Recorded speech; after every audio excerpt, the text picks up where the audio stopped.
Finding and retaining the best tenants for your letting agency.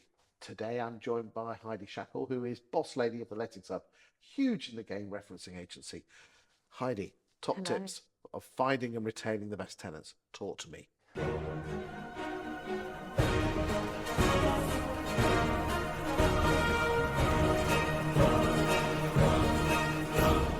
Okay, so I mean, letting agents, are meeting people all the time. There's so many tenants to a property. Less so now, actually, in some areas, but it's still very much a landlord's market when it comes to picking a tenant. So it's really, really important that we pick the best ones for that property, especially with rental reform. Dare I say it? Kind of, going to come back into play.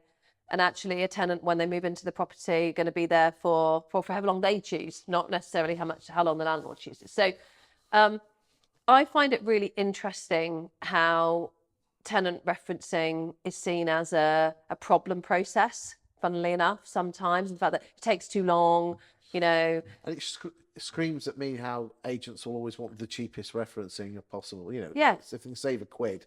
Well, if you need a parachute, right, or you need a life jacket, you don't want a cheap one, right? You don't want one that isn't going to do its job when it's needed to happen, right? So for me, I apply that exactly to referencing, is you've got to have a quality reference, and it's got to become more sophisticated. It's got to become more clever with time. As tenants become more clever and sophisticated with time as well, they understand how to get through the system.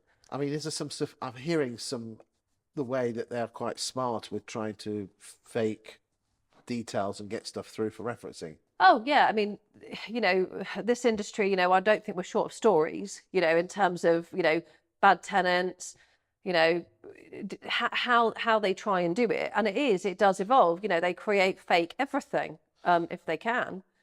I mean, do you sometimes, without mentioning names, do you often see things where you think, bloody hell, that's good? Absolutely, it is becoming, so clever in terms of what they do. How they set up fake companies, how they make fake bank transactions now, how you've got some fake identity documents, bank statements. There's a huge amount that goes into kind of cross-checking to make sure a tenant is, a-okay. And actually, it's usually information that you kind of use as a cross-check process from one thing to another, which is where the story will unfold and potentially you can find the holes, not just one little nugget.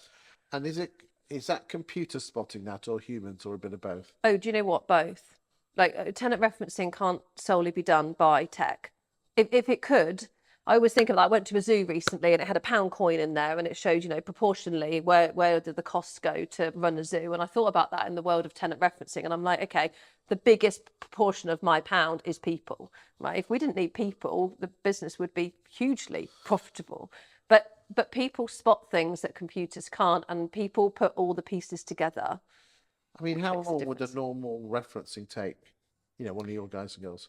Okay, well, actually, in terms of human time that we actually spend on a reference, it's 0.68 of an hour in total. But it doesn't always work. It's never that, and then, you look at it and it goes. It's in, out, in, out, in, out with the information that kind of comes in. And does the computer flag up the potential, or is it like Poirot? And you go, hold on a second. Tech's become smart, really smart, along with the data and the processes that you kind of put all together. But it still doesn't kind of come into its own. Unless you like a spider sense. Yeah. Yeah. Yeah. I mean, we help applicants fill in their application form if they want. And the reason we do that is we pick up fraud from the very beginning based on the questions that they ask. We can look at profile of a tenant. We run data every day of just applications that have been submitted before we start referencing. And we look for certain characteristics that go that they're more likely to be high risk. So, for example, if you're going to commit fraud, you will always be able to afford the rent. You'll never need a guarantor. You will try and go for a long tenancy because letting agents love that. If you're going to have it for 24 months or 36 months, and you'll always go in alone. You won't have a co-tenant because you only then have to fake one profile. So, as an example, there are things to spot from the very beginning, as well as so many other things. And so you take that information, and it's like passport control. Most people going through passport control are fine, but you've got to find the ones that are not, and they're not obvious to look at.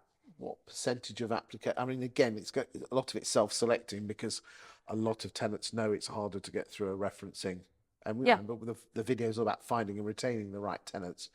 What percentage of references that you're getting are questionable? Okay, so we once had a situation not so long ago where the tenant said, well, I'm not going to be referenced by them. And I said to the agent, well, that's actually really good. And the reason that happened is because we'd got that tenant on our records. Because once they've gone through once, we always would hold the data. So when they come back again, not only are we cross-checking it with what they said before, but well, how have their situations changed from earning £10,000 before to 100,000 now, and we're a year later, what's going on? That's a massive compliment. 75% of tenants are fine. They go through straight away. 25% of tenants either get declined or there is a condition applied to their tenancy in some way. They might need a guarantor, they might need to pay some of the rent in advance, they might have a shortfall, there might be conditions. They might be able to, interestingly at the minute, go in for 6 months, but they can't have a tenancy longer than that because they've only got income for the next 6 months. Okay. In terms of outright decline, it's about 9%. So 9% of kind of tenants that come through the situation we don't recommend for that house. The question was how many of them are dodgy? You know, Oh, how many of them dodgy? So out of the 9% of tenants that we decline, where they've obviously done some fake stuff. Yeah, well, I'm sure plenty of people will be interested in this. yeah, well, it's about 2% at the minute, Wow. and that's kind of grown a little bit, but you know, at the end of the day, it's still contained to 2%, right? It's, you know, still 98% of people are fine in whatever way you have them, but it's changing. You've got the outright fraudsters that, you know, are, if they get into the property, you've got a problem. They're more likely to pay the rent, probably. But what is actually going on in that property is definitely not what the landlord wants to happen. Hydroponics, I think, you know, growing things, you know. Yeah. Things like that, or with like big, you know, plug points and big, allegedly. yeah, that's one thing. There's other things as well, but I think the key thing is they keep under the radar. Once they're in, they try and keep under the radar. So usually, you know, if there's a problem, it'll be the police telling you, or you know, rather than actually you've got rent arrears or a problem like that. But because of, you know, the challenges and cost of living and other things, you know, you've got tenants trying to tweak little bits of information and it's making them fraudulent, you know, by them not telling 100% the truth, trying to give a fake landlord reference, you know, putting their mate down, saying I'm living with friends and family, but we can see council tax and other things being paid for the property. So that's where the majority come from. I'm with you. And the other one was retaining great tenants. What advice would you give on that? I think communication is massive, you know, understand what they want. And when they move in the first place, a tenant will always have a story about why they want that home. And therefore, to try and retain them, it's understanding why they want to be there and foreseeing it. If they're moving in for schooling, as an example, then actually the likelihood is they're going to want to be there for a long time. So you could use that in case, make a note of it. So if they have like a month, missed month's rent, you could use that. Yeah, of course you can. You know, you've got to know.